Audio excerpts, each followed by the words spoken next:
All right, guys, a heartbreaker for the Utah Jazz and a big night for the Denver Nuggets. This is the Hoopsner postgame show. That was an incredible game, guys. These games between Denver and Utah have basically been going down to the wire every game. They've gone Denver's way the last two times, despite incredible performances from Donovan Mitchell. Tonight was a record-breaking night, not just for the Jazz, but for the NBA. It's incredible, honestly, the amount of points he scored. I think it's the third most points, 57, for Donovan Mitchell in a loss in NBA history in the playoffs, which is kind of nuts. But anyway, let's talk about the Denver Nuggets first. You have to give a ton of credit to the Denver Nuggets, who came out and were just lights out. For the game, I believe they were 54% from three as a team. That is lights out. And let's look and see what they did. Tonight they made 22 threes on 41 shots. That's unbelievable. You're going to win most games you're in with that. So the fact that it went to OT is pretty amazing for Utah, actually. But you've got to give credit to Nikola Jokic, who had a monster night. He was 11 for 21 from the field, so pretty standard from the field, but he was 4 for 7 from three. He was taking those pull-ups that Rudy Gobert was giving him, and he was making them, and that was honestly the difference for the game. You had a few little outliers, like Torrey Craig, who is not a great three-point shooter, shot 3 for 5 from three. He's not going to do that every game, but for the Nuggets tonight, they needed every single bucket to go to OT to beat the Jazz. And so, sometimes that's how it goes, but really the big story for Denver was three players. It was Nikola Jokic, Jamal Murray, and Michael Porter Jr., who was just lights out again from three. Michael Porter Jr. is just a lights out shooter. He was 3 for 7 from three, 5 for 13 from the field. So that tells you a little bit, like if Utah wants to slow him down, they need to run him off the three-point line as best they can. But, man, when he's open for a spot up three, it's incredible. And he had a couple where I think he had one where he pulled up, from deep, just comes up the court, pulls up from like 30 feet and buries it. That was unbelievable. So he is just a cornerstone piece for them for years to come. What a perfect fit next to Nikola Jokic at center, who is kind of their point center. Jokic tonight, you can't say enough about how good he was. He was 10 rebounds, 29 points, and then the assists were 3. That was one thing Utah did a pretty good job of, is they kind of held his assists down. And if the Jazz want to beat the Nuggets, they need that Rudy Gobert to win that matchup, and tonight he did not. Nikola Jokic won that matchup. Rudy had some nice moments guarding him, but Nikola Jokic won that matchup with the three-point shooting. That was basically what it came down to, because overall he had a nice night, 29 points. That's also scoring in OT, but Rudy's got to do better if he wants to stop him, and that's just credit to Nikola Jokic with how good he is, that he can go against the best defensive center in the NBA and still get his points. So, fantastic night from Nikola Jokic, who is just a monster on offense. MPJ was good on offense, but what was interesting with him? They had to pull him late in the game because of the defense. Donovan Mitchell scored 57, and when he saw MPJ on the switch, he went at him with big eyes, knowing that lane was going to be open. So, it'll be interesting to see what happens. How are they going to adjust to that? The Nuggets, that is, because the defense was just not there from MPJ, but the shooting is. So for him to be effective, he has to shoot the ball like he did, at least from three and overall from the field, because if he doesn't, the defense was not good. The other guy was Jamal Murray. Jamal Murray was just the best player on the Nuggets tonight. 36 points from Jamal Murray, 6 for 9 from three, 66%. And he was hitting big shots. They weren't just like spot up threes. He was like stepping back, mid-range stuff. He worked Joe Ingles at the end of the game to the point where you're just like, what is Quinn watching? At some point, could Quinn Snyder switch someone else onto Jamal Murray? Because they looked like practice shots, like things that he does in practice, but he was getting so little resistance that he was making them. So Jamal Murray was an absolute monster tonight. When he plays like that and you have a game like that from Jokic and Michael Porter Jr., that offense, I don't know. That is a crazy good offense. 53% from three. That is wild. So Jamal Murray, just a fantastic performance. That guy can hit buckets. When he is on, he is incredible. If you're the Nuggets, you just hope he stays on, because he has slumps here and there that he gets into. But, man, tonight he was on.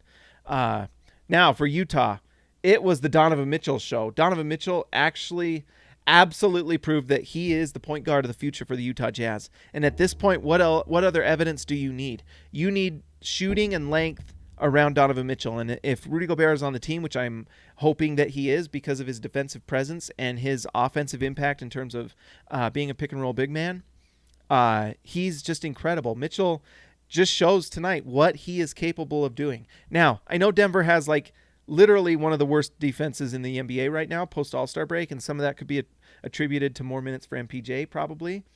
But Donovan Mitchell was doing this against Torrey Craig, who's given him lots of trouble in the past. Mitchell's figured it out, and we can probably put that to bed that Torrey Craig can contain him, because in the last 2 games, Mitchell has been fantastic. Tonight, Donovan Mitchell, 57 points. 57% from the field, 40% from 3. He took 13 free throws and went 13 for 13 from the line. 7 assists, 9 rebounds. He was out of his mind. It was Michael Jordan type stuff. I think he's like the most points scored in a game in a loss. I can't remember if it's second or third behind Michael Jordan, who lost to the Boston Celtics in that epic first coming out party for Michael Jordan in the 80s. Tonight was the same thing for Donovan Mitchell. It was just showing this guy is the total package. He can pass, and honestly, if he had help from his role players a little more, he'd have had 10 assists at least. But there were just players not hitting shots. Just so hard to say what Donovan, like, you can't quantify how good Donovan Mitchell was tonight. He was an absolute star. And he can pass the ball. He can play make. He can blow by his man. He can hit pull-up threes. He's been doing it in the bubble. And that was really the next step that you wanted to see from Donovan, was the pull-up three. When they go under the screen, punish them. Tonight, Donovan Mitchell took 15 threes and hit 6 of them. That is monster stuff. And the Jazz needed him to be big because they were minus Mike Conley and Bojan Bogdanovic, and he came up and answered the call. And really, the Jazz should have won this game. They had a few bonehead calls and mistakes that really could have gone either way, and who knows, it's a different game. You know, if George Niang hits one of those 3 corner threes that he missed in a row, maybe the Jazz win. Or if Jordan Clarkson doesn't go 2 for 9 from 3, maybe they win. Or if Tony Bradley doesn't miss one of those 3 little bunnies at the hoop that he was at, 3 in a row missed at the hoop. If Quinn Snyder stops playing Emmanuel Mudiay, who somehow, when the Jazz don't play him, when they're trying to lose, they still find a way to win. That's not a coincidence. In their last game of the season, by the way, the Jazz lost the coin toss and are now going to get the 23rd pick in the draft. That's why the Jazz wanted to lose that last game and couldn't find a way to do it. So a lot of little things that could have gone Utah's way and that just didn't. That 8-second half-court violation. All these things. You got to give credit to Joe Ingles, who was really solid tonight, although Joe Ingles shot 5 for 12 from 3. That's a victory right there. Ingles took 12 threes. That's fantastic, because guess what? He shot 41% from 3. And he's going to do that with regularity because he's a monster three-point shooter, and if you give him that many threes, he's going to hit a lot of them. And honestly, he could have taken more. There was a couple threes he didn't take that he should have taken.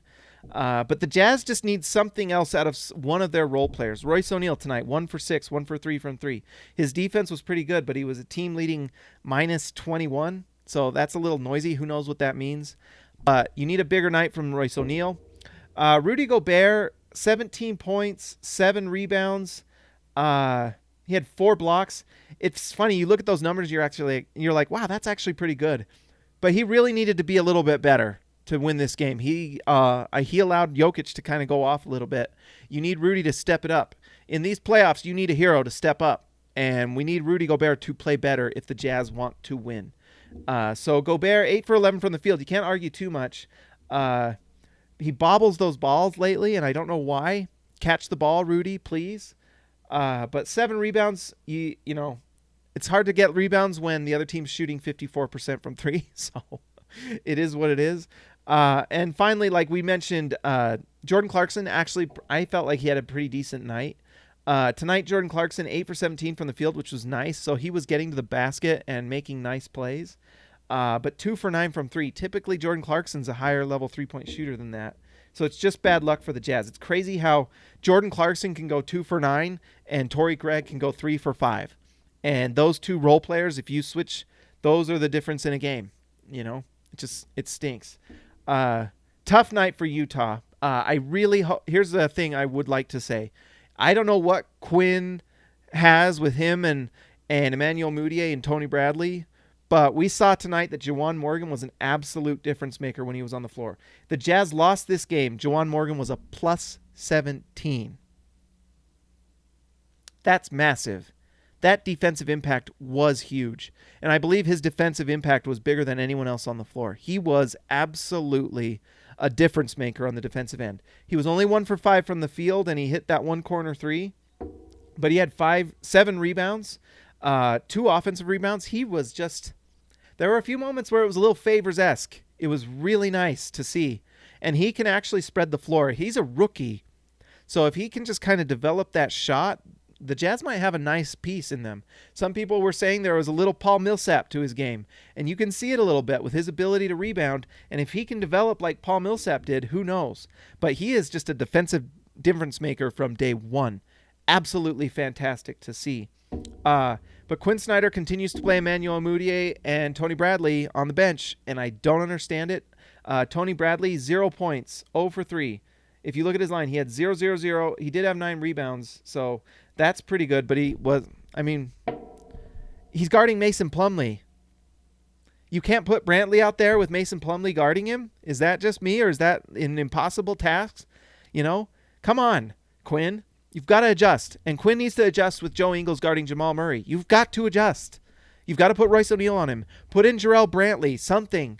But you've got to find a way to get stops in a situation like the Jazz were in. It was just not good enough. And just watching Jamal Murray score 10 points in a row like that is not good enough coaching. You've got to be better than that. You've got to adjust. Royce O'Neal is a good defender. And Joe Ingles has shown that he's a good defender as well. But Joe Ingles played 43 minutes, and we had him guarding Jamal Murray at the end of regulation. That's asking a lot of Joe Ingles on defense.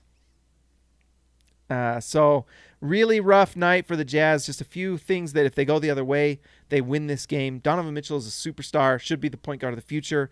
Really, the Jazz next season need to find a way to just, go out and trade Mike Conley for Otto Porter and put that size and length around Mitchell, and let's just see what happens, and let's go. Because guess what? They're going to score a lot of points. If you put Donovan Mitchell on the floor, Donovan Mitchell, Royce O'Neal, Bojan Bogdanovic, Otto Porter, and Rudy Gobert, and then a bench of Joe Ingles and Jordan Clarkson and players like Juwan Morgan and other developing young players like that, Brantley.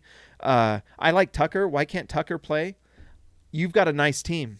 And you can score a lot of points and play a lot of defense. And that's a really good team. At some point, you have to just trust your superstars and go with who you have.